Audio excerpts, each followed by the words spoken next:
All right, so let's finish it off with consonants, okay?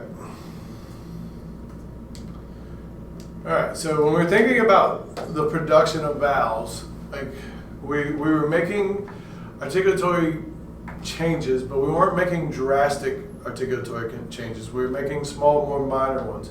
They're going to become much more extreme with our consonants, okay? So sometimes we're going to be producing complete obstruction of the airflow. Sometimes we're going to have just like a lot more occlusion of it, or even a potential blockage, like I said.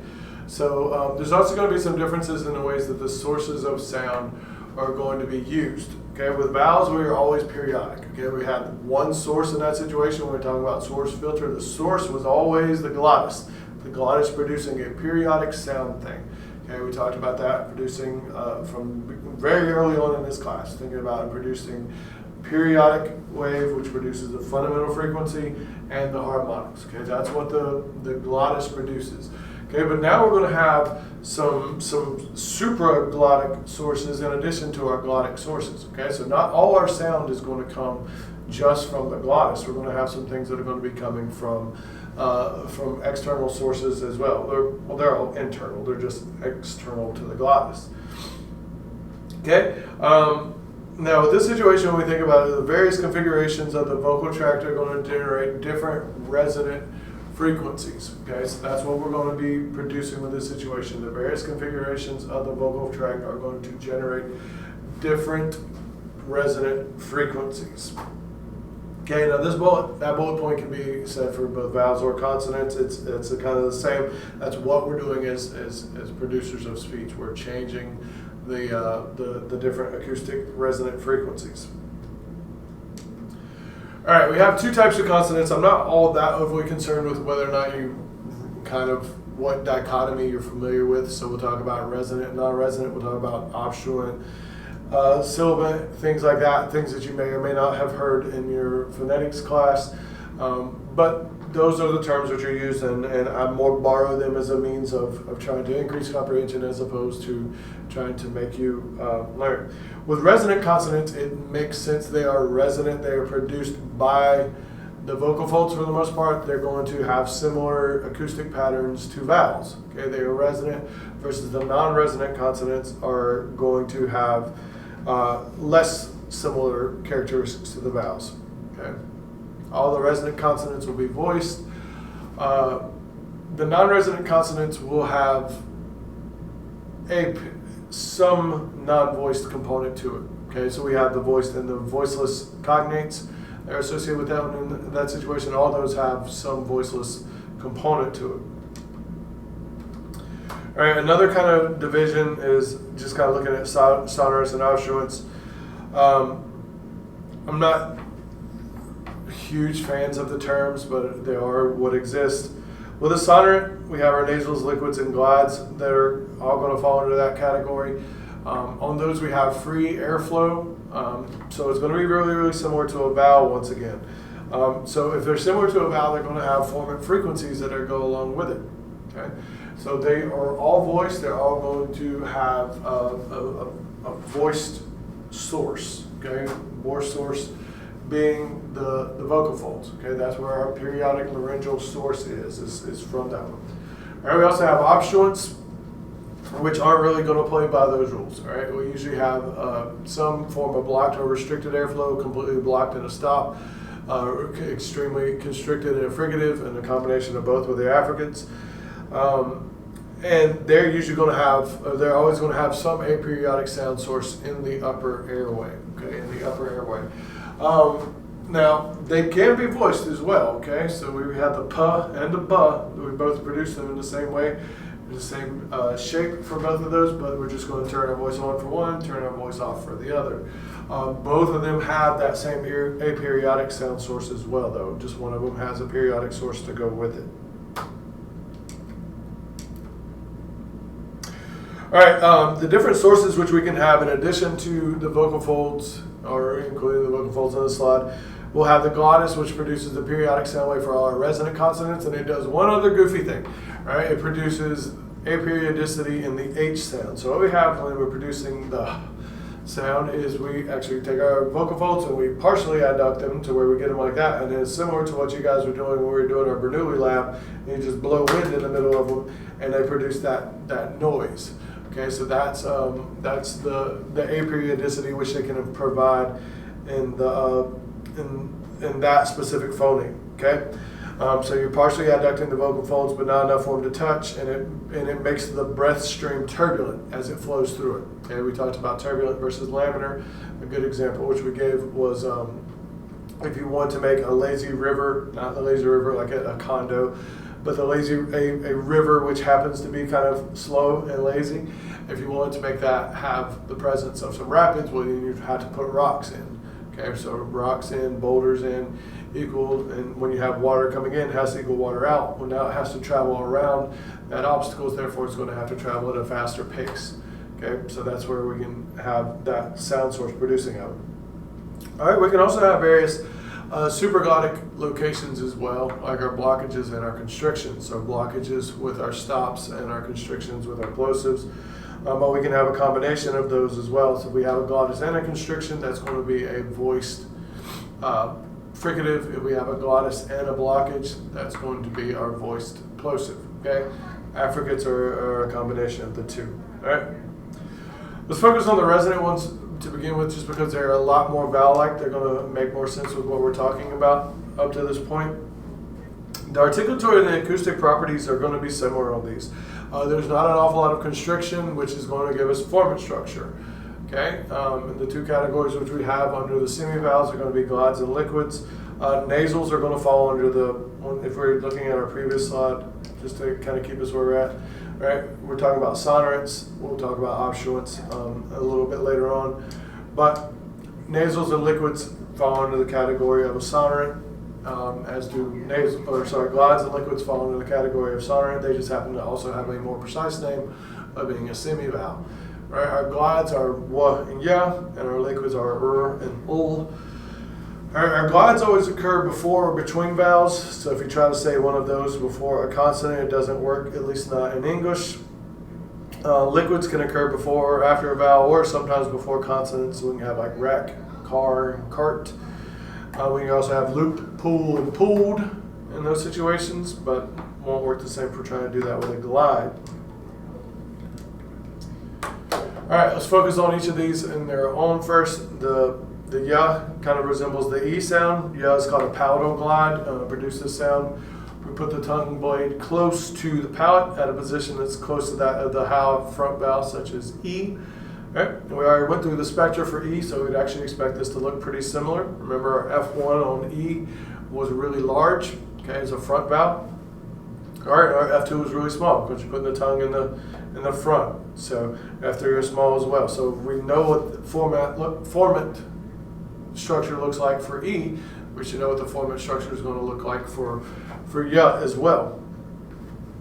And we also looked at U, which is what the W, I don't know what to call that thing, the W resembles in that situation. So we know that with the U, we had lip rounding, which was going to lower all our formant frequencies. We also had the bunching up of the tongue in that situation, which is going to make our F1 and our F2 be relatively large. So in that situation, when we think about the starting position for the W sound, would be a high back vowel with protruded lips. All right. So this is how we recognize glides. We hear that articulatory movement toward or from the other vowels. And that gives us a formant transition. So you can make, despite the fact that these sounds have, these glides right here have formant structure, we couldn't do this with a spectrum. Right? We need a spectrogram because there is that movement in order for us to perceive it as that vowel. Okay, so one way to demonstrate kind of the similarity between these vowels and their consonant counterparts is to start by producing the vowel in isolation and then try to go to it. So we start with the E and then we work our way to the ya. All right. So start with the E and then work your way to ah. E ya. All right. If you're gliding as a result of that one, you're going to hit the ya sound somewhere along the way. It's not like I'm purposely just going. If I were to transcribe it out and said, all right, I need to make the E sound and the ya sound, than the ah sound. No, it's what happens as gliding as a result of that one. You pass by it on your way of going from one to the other. Yeah. Okay. You can't do it without a pause in the middle. If you can go e ah, all right, yeah, we can do that one. But if you want to work your way from e and continuously phonate and get to the ah, you're going to wind up passing it along the way. All right. Also, if we do the same thing with oo, start with oo and then move to ah, oo ah. All right, you'll hear the wah sound coming out of that one as well. All right, so let's kind of look at the spectrogram of this one. So on this one we have, not quite showing up on the screen that I can see. Hopefully it's down there. But what we have in this situation, we have on the left here we have ya, and down here we have wa. Up here we have yi, and down here we have we. All right. So if we look at this, we can see kind of how similar e and ya actually are. So there's not much difference when we're looking at this one right here, the e. We really don't see that there's much movement occurring at all, other than we see that the formants are showing up a little less dark, which means there's less acoustic energy that's going to be involved with those than there is with the vowel sound. Okay, so versus if you're moving over here to the ya, you can see that movement is quite a bit occurring between the and the e. Right, the e is not all that similar to the so whenever we're doing that, we have to see that big movement to where that's what this is occurring right here. Sorry, my pointing's horrible with this. All right, so this is what we're seeing is occurring is movement. This is our tongue moving toward its space. This one down here is our tongue moving. Oh wait, that was bad. This is our tongue moving toward its final resting place in order to produce that ya sound. Okay. Right, so what is that movement called? Let's put a fine tip point on it. That's co-articulation. Okay, that's co-articulation, the movement between one sound to the other one. Now, if we're looking at the woo sound, the wah sound down here, we can see that it's going to be much more similar to the e, to the oo over here, the ah, than we see over there. All right, so we can see the kind of blending. There's not a whole lot of movement going on from the e to the wah sound as there is in the ah to the wah. We can see more bending of the formants that's occurring as we're working our way down there.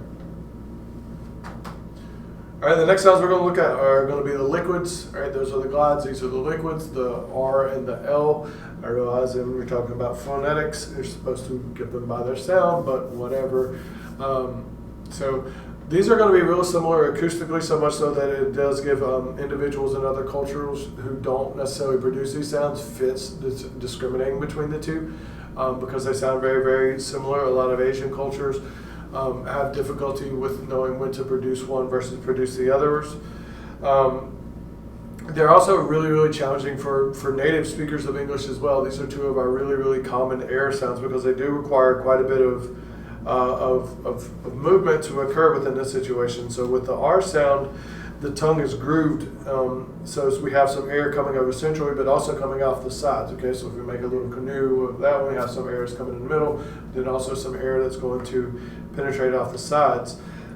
With the L sound, a lot of times we're resting it lightly up against the alveolar ridge, so it's resting there, so mostly the air is just going to go laterally and not very much centrally. So they're definitely a problem sound for a lot of people, but they are going to be pretty similar acoustically, which means we're going to see that they look pretty similar on the spectrogram as well. Okay. Before I click overlay, I don't want you to think that once again we're going to learn all the different phonemes that are associated with the English language.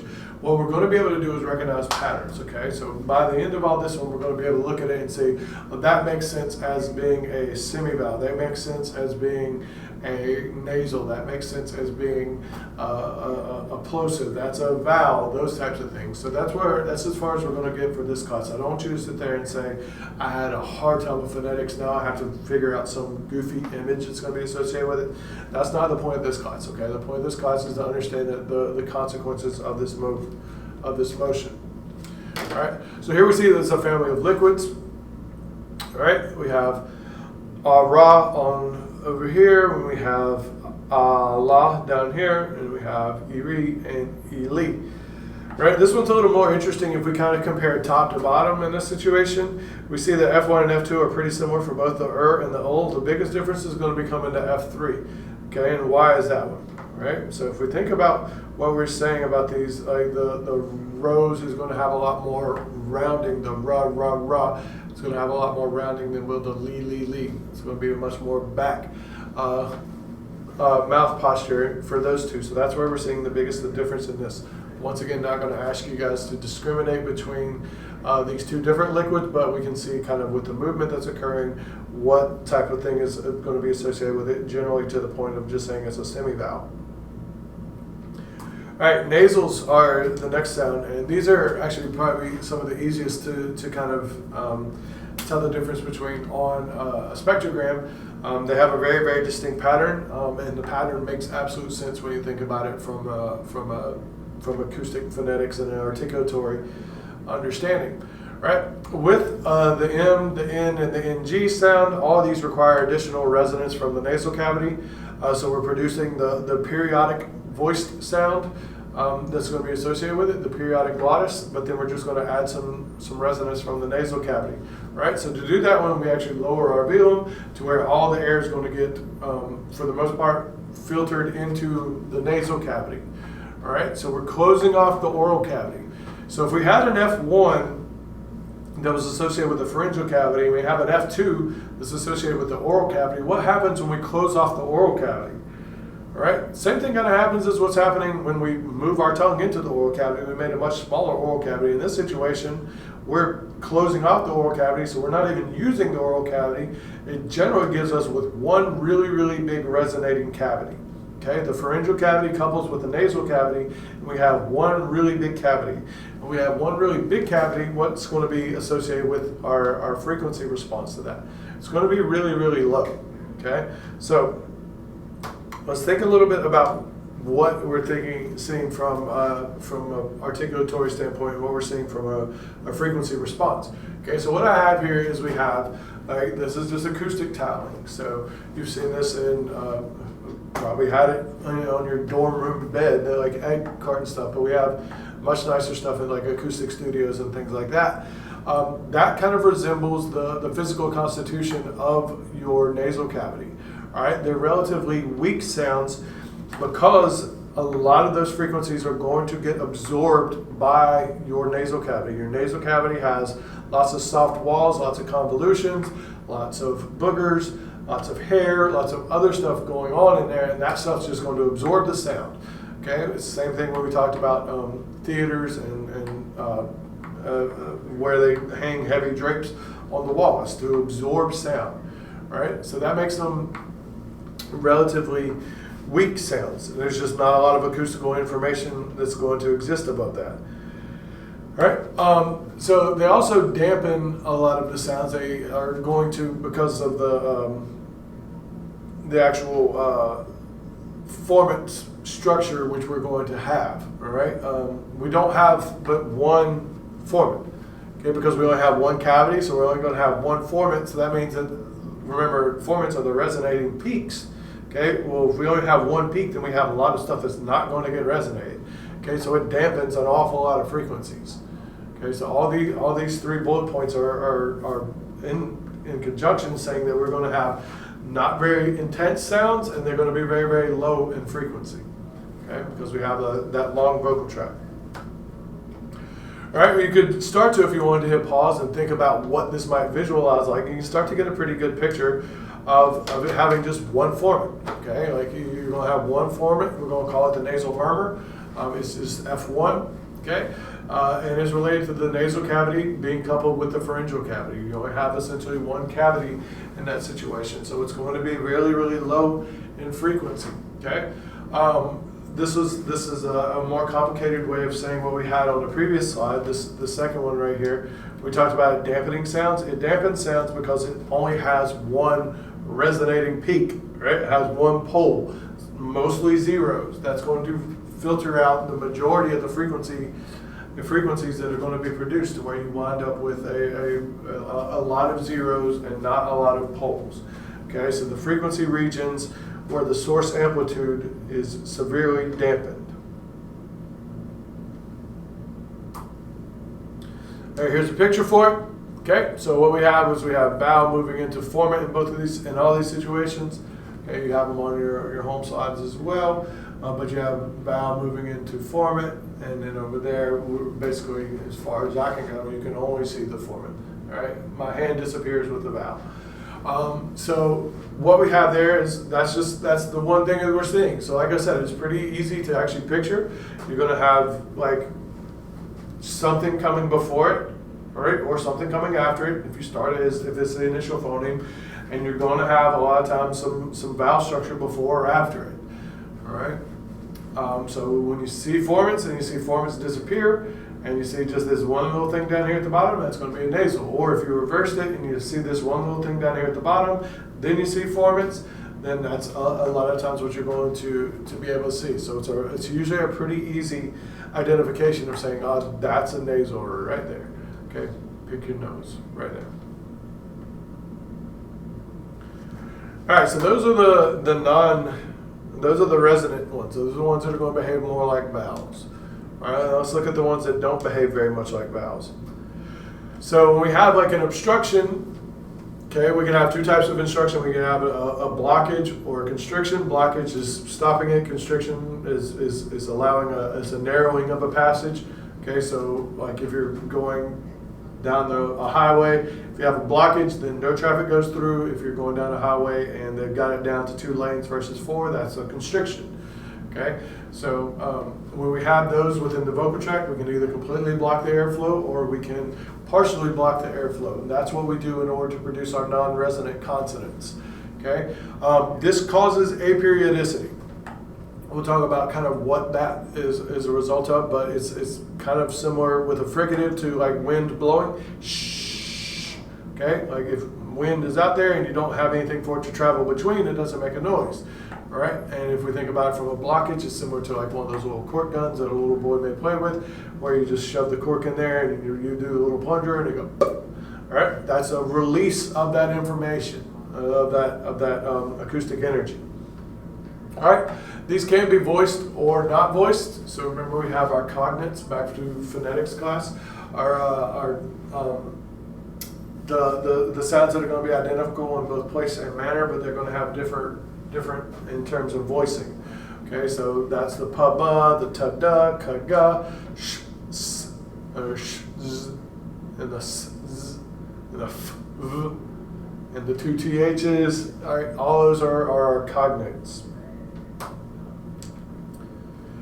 All right, let's talk about fricatives first, and we'll move to stops after that. And I don't care if you call them stops or plosives. For the record, just thought I'd throw that out there. With a fricative, okay, we're talking about constrictions with fricatives, not a blockage, not a full blockage. The aperiodic source is caused by the constriction in the vocal tract. So we're making a narrowing in the vocal tract, usually using our tongue in order to produce some narrow channel for the air to travel through. Right? Once again, these can be voiced or not voiced. But the airflow in these does have to be strong enough, and the constriction needs to be narrow enough to cause turbulence in the airstream, right? And if you don't, you wind up with a lot of spillover, and you have like a lot of the lisp, which we do associate with these things, okay? So the place which we're associating with each of these fricatives, the labiodental, the F, the V, linguodental, the THs, the alveolar, the S and Z, and the postalveolar, the sh and Z. I know that's not the right sign for the postalveolar, but on my computer I didn't have that actual IPA signal, so that's as close as it gets for me. Sorry. But for all these sounds, if we're not using our voice, they're going to be the voiceless ones, and if we turn on our voice, they're going to be the voiced one. All right, that's the difference between the two. A lot of these are going to be pretty similar to each other in some degrees, the F and the TH and the S and the sh. So a lot of times our artic kids might wind up with some simplifications of these, one into the other, some substitutions. We do just have to make the constriction somewhere there. A lot of times we're making, like I said, a little channel within that one where the air is going to have to follow that path. And when we don't, we can wind up with some air spillover, and it's going to sound a little bit like that. All right, not good. All right, from the acoustics. All right, they're continuous. It means we can produce them as long as we got air. All right, They don't, well, they're like vowels or continuants if we think about it from that division, unlike plosives. And that doesn't matter whether or not it's voiced or not. And the fricative noise, okay, so that we have two sources of noise in this situation, the fricative noise, and we have, we can have two sources of noise. We can have the fricative noise, or we can have the periodic noise to go with it, right? But if it's the frication is only coming from that source. Frication is not coming from the vocal folds. The vocal folds may be for our voiced fricatives producing sound as well, but not just as much as the primary noise. The primary frication is going to come from the constriction which we're producing. Okay? Why is that important? Because the spectrogram is only determined by the portion that's anterior to the constriction, meaning the part that's in front of it. Okay? So before, when I was producing a sound with my vocal folds, I was resonating from vocal folds to lips. Okay? Or if I was talking about nasal cavity, from vocal folds to nose. Okay? In this situation, the vocal folds aren't really being resonated for our voiceless ones specifically. So wherever that source is, wherever that place of contact is my new source. Okay? So if I'm thinking about the production of a labiodental, the F sound, labiodental, lips, dental.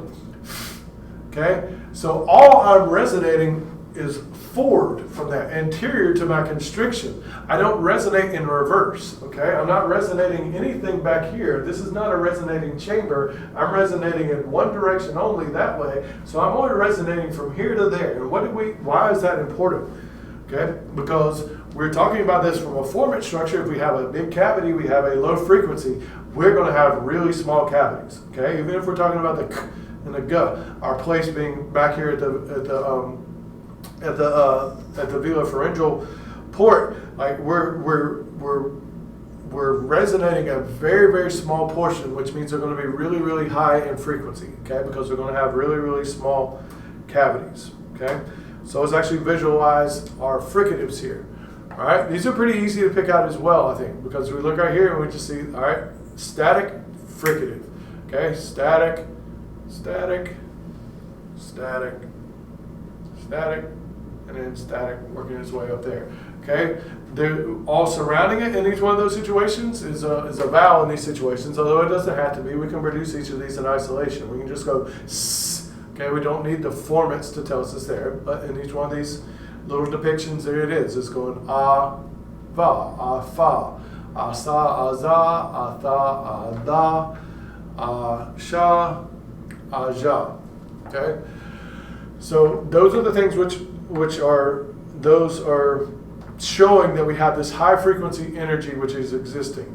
Okay, we don't have much down here in the low territory. We got lots up here toward the top, lots up here toward the top, and it's not periodic. Okay, we don't see formants in there. No formants in there at all.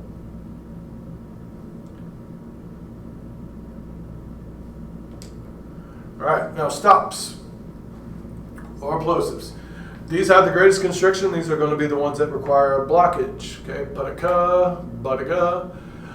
Each one of these requires at least two occlusions. One, we got to close off the velopharyngeal port. All right, so it can't have any air coming out of the nose. And this is something that we have some individuals with like CP are going to have difficulty with the strength in order to do that, and also with the building up of the labial or the lingual blockage, depending on where the sound is.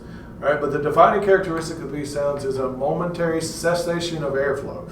All right, and that's because we have a complete occlusion. So regardless of whether or not we have a voiced or a voiceless one, we're going to have that occurring.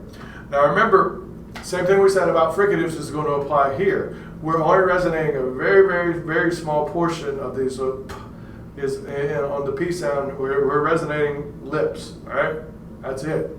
Okay, we're resonating millimeters. It's a really, really small cavity. All right, with the t, we're resonating from basically the back of teeth to lips. The couple centimeter cavity from the k or the g. We're resonating from the alveolar, sorry, from the soft palate forward. We're not resonating an awful lot. Okay, so all these are going to be high in frequency as well.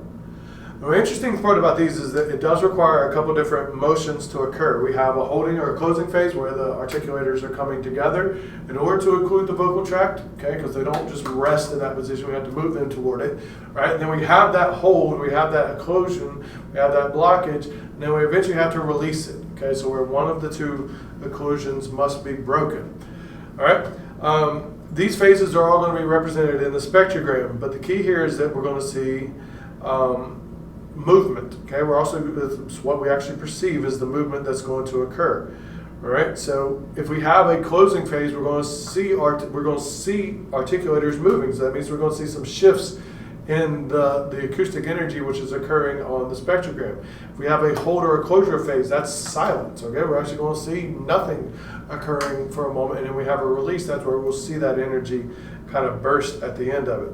Okay. One little note here is when we orally release them, we make an audible burst of noise. Okay, so that was similar to what I was talking about with the little quart gun. All right, that's the burst of noise which we hear. All right, but the release isn't necessary. We don't have to release it. I don't go hot dog. All right, it blends into the next sound which I'm going to have, hot dog. All right, it's going to blend into the vowel. I turn on that voice D, and then the D is just going to go straight into that one. I'm not going to go hot dogga. All right. Same thing, and when you think about it occurring at the end of sounds, unless I'm really trying to overemphasize what my name is, I'm going to say Matt. All right, I'm not going to say Matt, okay, or hat. All right, a lot of times you don't have to produce it at all. We can produce this. I'm wearing a hat.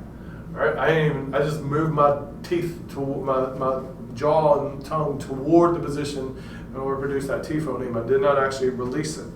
Okay. A difference between stops and fricatives you'll see is that like you can't maintain a stop, right? It's not a continuum, it stops. That's why I call them stops. I understand plosives, they plode too, but I do like the part that they stop. That's just kind of how I learned it. I don't know exactly how you guys learned it, but it really doesn't matter to me. All right, with the acoustics, we'll see all these occur. We'll see the no flow of air during the silent gap. We'll see the noise burst, which occurs. And we also have this thing called rise and fall time. And that's not something that we're going to be measuring. It's just the time it takes for an acoustic signal to reach maximum intensity. Which all these are important, and they definitely affect meaning. A lot of the things which we'll find, studies that are still being done, a lot of times on stops across different languages are going to be focused upon the actual stops because of these things vary.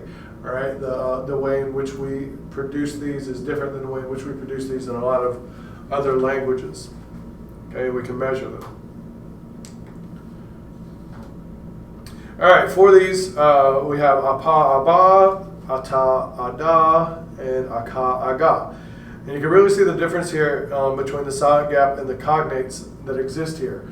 All right, what do I mean by that? When I'm saying, like, I'll show it here on the middle ones, which are ta and da, right? When we have the silent phase right here between the T moving into the A, we have that release phase where we're going to have that blend that occurs in there because we're releasing. We have to release from t to ah.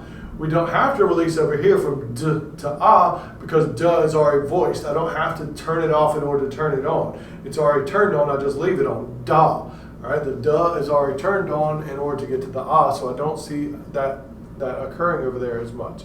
All right, versus right here, I have to have that release phase, which is that little section right there that's coming after that actual release that we see. So it's a lot more apparent when we have the release of a voiceless one going before the voice thing, all right?